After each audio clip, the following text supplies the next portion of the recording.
भारत के खूबसूरत जगहों तक पहुंचने की दौड़ जारी है और इस दौर में हमारा सहायक बना हुआ है ऑफ कोर्स इंटरनेट। और जो आज के ज़माने में कहते हैं कि विश्व के किसी भी कोने पे रहिए और कहीं भी जानकारी लेनी हो तो इंटरनेट एक बड़ा माध्यम है। और इंटरनेट के कुछ और जो चीज़ निकल के आए, मैप, यूट्यूब, सोशल मीडिया के अदर जो भी चैनल्स हैं, काफ़ी सहयोग कर रहे हैं। और जब हम सुबह में इष्ट जयंतिया के एक शहर में रुके हुए थे तो ऐसा लगा कि आसपास ज़रूर कोई झरना होगा। और जब हम लोगों ने यहाँ के लोकल लोगों से बात करी तो उन्होंने कहा बहुत दूर है, भाषाई प्रॉब्लम होती है। जब हम यहाँ आ रहे थे तो मैप ने हमें पास के एक जगह पे पहुँचा दिया था। वहाँ जाने के बाद मुझे पता चला कि है तो फॉल नदी लेकिन वो कहीं और है। और जब हम आने लगे तो रास्ते में गाड़ी का ब्रेक डाउन। तो पहले ही सब्जेक्ट पे आते हैं जहाँ हम खड़े हैं। ये उम्ब्रेलिन फॉल है, खूबसूरत मेघालय के सीरीज का ये एक अद्भुत रूप। लगातार जो फ्रेश नदी, फ्रेश वाटर, कल भी जो मैं जिक्र कर रहा था एक नदी का, और मैं ये बता रहा था कि कितना खूबसूरत है कि नीचे का पानी भी दिखाई देता है। आप इसके एक एक पत्थर को देख सकते हैं। और सबसे अद्भुत अभी हमारे आने का जो समय है, जहाँ पे फॉल ड्रॉप हो रहा है वहाँ पे एक बढ़िया सा इंद्रधनुष दिखाई दे रहा है। पानी नीचे जाके जहाँ वाटर लॉग है वहाँ गिर रहा है और गिरने के बाद वहाँ पे एक इंद्रधनुष बन रहा है। अमूमन जो भी वाटरफॉल हैं कंट्री के और जो पहाड़ी स्ट्रक्चर से इनरिच्ड स्टेट हैं या शहर हैं, ये देखा जाता है कि दिसंबर जनवरी के बाद उनका जो पानी है उसका लेवल घटता है। जैसे हम लोगों ने झारखंड का जोन्हा, लोध, इन सब के जगहों को भी विजिट किया है और भी कई ऐसे डिस्कवरीज अब धीरे धीरे आ रहे हैं। क्योंकि ये जो इलाके हैं ये इतने डेंस हैं, इतने घने हैं, इतने दुर्गम हैं कि पहले थोड़ा सा लॉ एंड ऑर्डर जैसा इशू भी लोग फील करता था। आप हमेशा इस फैक्ट को जानते हैं कि किसी भी चीज़ को पा लेना या रिजल्ट को देख लेने के बाद उसके स्ट्रगल को देखने की ज़रूरत नहीं होती। और मैं हमेशा कहता हूँ कि मैं कोई प्रोफेशनल यूट्यूबर तो हूँ नहीं ताकि मैं चीज़ों को एडिट करूँ, मैं ड्रोन का सहारा लूँ। लेकिन जब हम लोग आए और आने के बाद गाड़ी ख़राब हो गई, करीब 2-2.5 किलोमीटर की जो जर्नी तय की तो एक सपाट पठार जैसा स्ट्रक्चर आया। देखने से तो लग रहा था कि of course tourism department, forest department ने वहाँ काम किया है, लेकिन ऐसा लगा जैसे एक गाड़ी आई और उसमें जो बच्चे थे वो सिर्फ और सिर्फ पार्टी के मूड में थे।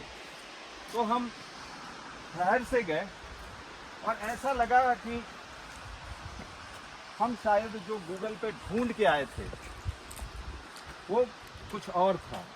लेकिन जो नज़ारा हमने वीडियो में आपको दिखाया है, हम आपसे रिक्वेस्ट करेंगे कि वीडियो में बने रहें ताकि कुछ और जो डिस्कवरीज है यहाँ के लोकल लोगों से पूछ के, चूँकि हम लोग भी अनजान हैं और नहीं चाहेंगे कि कुछ ऐसा एक करे जिससे हम भी मुश्किल में पड़ जाएं और आने वाले लोगों को भी ये संदेश दें। क्योंकि सोशल मीडिया के भी जो पोस्ट करने के गाइडलाइंस हैं, जो चीज़ें हैं, वो एक बहुत ही लिमिट में है और बहुत ही स्ट्रिक्टेड होना चाहिए। आप ऐसा कुछ भी ना एडवाइस कर दें, आप ऐसा कुछ भी ना बता दें जो सत्य से बहुत परे हो और लोगों तक बहुत ही उसको मुश्किल से पहुंचने की ज़रूरत पड़ती है। लेकिन आपने जो पानी देखा और क्लीनेस्ट रिवर का एक चला हुआ है, कुछ लोग जम्मू कश्मीर के किसी नदी का जिक्र कर रहे हैं। ऑफ कोर्स इन सीजन्स में जब विंटर शुरू होता है सारी नदियों का पानी बहुत अच्छा हो जाता है। हम लोग नहरी इलाकों से बिलोंग करते हैं और देखते हैं कि इस मौसम में जो नहर निकल के आता है सारी नदियों से, उसका पानी बहुत ही साफ़ होता है, जबकि बरसात में वो पानी काफ़ी गंदला सा होता है। ये कितना खूबसूरत और बायोडाइवर्सिटी का एक रूप आप देखिए।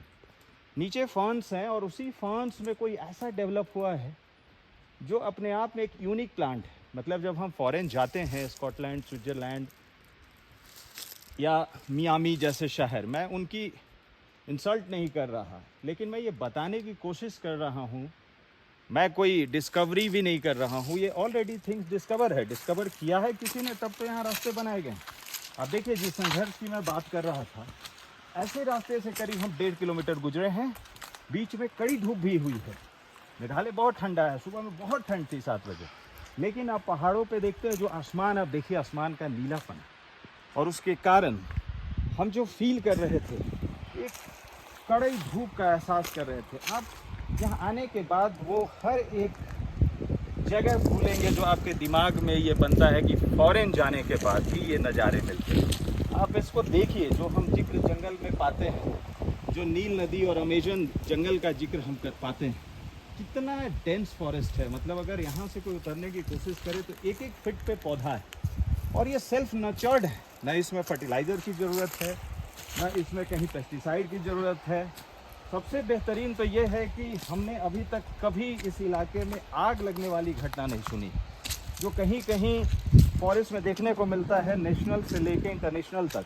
जैसे पिछले साल हमने सुना कि ऑस्ट्रेलिया के जंगल में आग लगे और बहुत सारे कंगारुओं के लिए वो एक आफत बन गया था।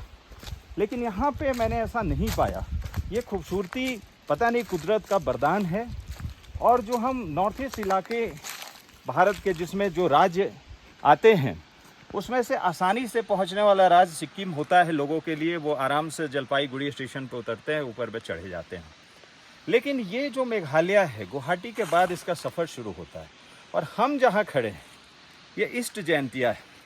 मैं अब तक जो जानकारी मैंने खुद से हासिल की थी उसके माध्यम से बोल पा रहा था, लेकिन मैं समझता हूँ कि ये जगह ऐसी है जहाँ पे इस वीडियो के माध्यम से हमें अधिक से अधिक आपको बतानी चाहिए।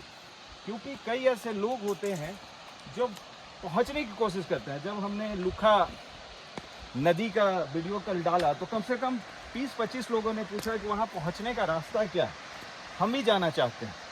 तो जब हम चीज़ों को बताएं तो थोड़ा, जैसे मैं बोला कि यहाँ आने का सफ़र ही मैंने तय किया है इंटरनेट से, तो इंटरनेट के माध्यम से मैं बताने की कोशिश करता हूँ। मैं एक साइट पे गया हूँ, और ये साइट गवर्नमेंट की साइट है, जो ईस्ट जयंतिया हिल्स, जो जिला मुख्यालय है, जहाँ पे ये आपको मैं खूबसूरत नज़ारा दिखा रहा हूँ उम्ब्रेलिन का। और ये पानी, मतलब आप इस पानी को अगर महसूस कर सकते हैं, इस वीडियो में भी महसूस कर सकते हैं, तो आपको फील होगा कि कहीं कोई मिक्सिंग का इस्तेमाल नहीं है। जो आपके पास वीडियो पहुँच रहा है बिल्कुल अनकट वीडियो है, कहीं कोई कलर मिक्सिंग नहीं है, कहीं कोई भी जगह या लोकेशन को इसमें मिक्स नहीं किया गया है। और आप इस वीडियो के माध्यम से ये देख पा रहे हैं इतना खूबसूरत जगह।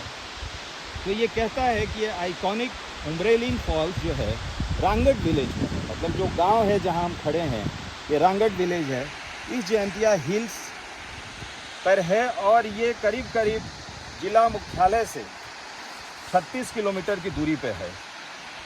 एंड जवाई एक काफ़ी फेमस यहाँ का जगह है। जवाई से सिर्फ 7 किलोमीटर की 36 किलोमीटर जवाई से है, और 7 किलोमीटर कोंगजोंग एक स्टेशन है, नेशनल हाईवे NH6 पे एक जगह है कोंगजोंग, वहाँ से 7 किलोमीटर की दूरी पे है। और ये इसके आसपास के जो गांव हैं, मुटोंग विलेज, ये साइड जो है मुपुन फॉल्स के लिए फेमस। मतलब इसके अलावा भी कोई फॉल्स है जो हम अगर कोशिश करें तो हम वहाँ तक पहुँच सकते हैं। और ये टूरिस्ट स्पॉट है जो कि लोगों को यहाँ तक ला के और दिखा रहा है। ग्रासलैंड जो मैंने जिक्र किया कि ऊपर में आने के बाद एक बहुत बड़ा ही ग्रासलैंड का मुझे फील हुआ था। एंड सबसे बेहतरीन इसमें है देखने के लिए जो उसका लैंडस्केप है। जब हम ऊपर की ओर जाएंगे तो 1 या 2 मिनट का उस ग्रासलैंड का वीडियो शूट करेंगे और आपको दिखाएंगे कि यहाँ तक पहुँचने के पहले का जो नज़ारा है वो भी कम खास नहीं है। इतना खास है कि आप उसको एक पिकनिक स्पॉट, आप एक मतलब जस्ट कुछ ब्यूटीफुल टाइम अपने फैमिली के साथ गुजारने का भी देख सकते हैं। ये नज़ारा यहाँ पे दिखाई दे रहा है। मतलब कभी कभी जो जिक्र होता है कि सरकार नहीं पहुँच रही है इन जगहों पे, बिल्कुल पहुँची हुई है। 16/9/2022 को मनरेगा के तहत यहाँ पे काम हुआ है। एक वॉल बनाया गया। आई होप जो ये वॉल हम देख रहे हैं ये मनरेगा के तहत ही बना है। इस जयंतिया हिल्स जिसका मैं जिक्र कर रहा हूँ उसका यहाँ पे नाम लिखा हुआ है। जो बाकी जो सरकारी खर्च के मॉनिटर्स होते हैं 4,67,000 का एक मॉनिटरिंग है। मेरा मकसद ये दिखाना और इन सब चीज़ों को बताना नहीं है। हमारा मकसद है ये जो व्यू है, आपको वीडियो देखने के बाद जो आपके अंदर ये डेवलप हो रहा है, यहाँ तक कैसे पहुँचाए और यहाँ तक पहुँचाने के पहले आपको क्या जानकारी चाहिए, आप कैसे यहाँ पहुँच सकते हैं, उसके बारे में है। तो हमने एक जिक्र जहाँ से जिस पॉइंट से ये गाड़ी कटेगी और आएगी उसका तो किया, लेकिन अगर आप ट्रेन माध्यम से आ रहे हैं तो आपके लिए एक स्टेशन बनेगा निश्चित रूप से गुवाहाटी से आप खुद की गाड़ी या टैक्सी लेते हुए आएंगे और जैसे ही आप इस जयंतिया में इन करने को होंगे आपको इस लोकेशन तक पहुंचने में ज़बरदस्त रूप से मज़ा मिलेगा। मैं समझता हूं कि एक बार ज़रूर आके इस अद्भुत दृश्य को देखिए। झरने अभी तक हमने बहुत देखे थे, लेकिन उसके नीचे का जो पानी का कलर है, नीचे का जो लुक है, वो बिल्कुल ही अलग था। मैं यहाँ पे एक ट्राई करता हूँ कि अगर एक दो पत्थर मैं उठा लूँ तो उसका साउंड क्या होता है और क्या सचमुच नीचे में बैठी जो मिट्टी है, कुछ लोगों जैसे कल एक पोस्ट पे कुछ लोगों ने बोला कि सोन के नीचे भी मिट्टी आती है, नहीं पहुंच पाया ही।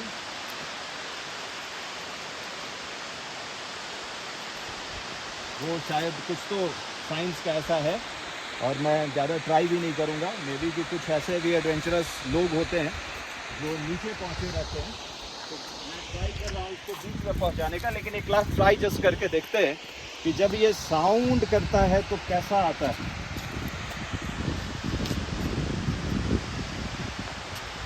एक शानदार साउंड था बट कैमरे में नहीं आ पाया।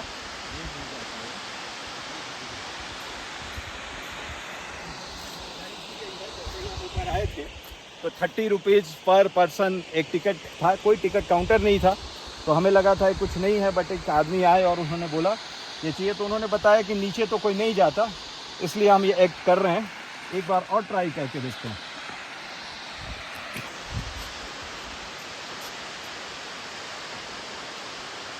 जहाँ गिरी वो कैमरे में अभी भी नहीं आ पाया।